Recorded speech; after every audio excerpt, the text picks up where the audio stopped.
अलग रहे बसेरा कहीं बनल डेरा।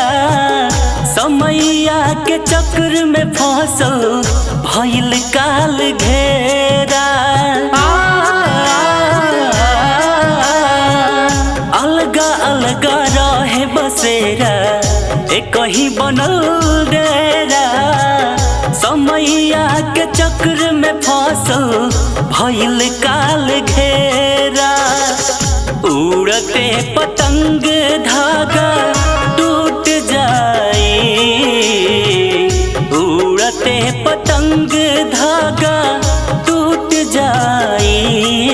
केहू ना जाने तोता कब उड़ जाई। केहू ना जाने तोता कब उड़ जाई।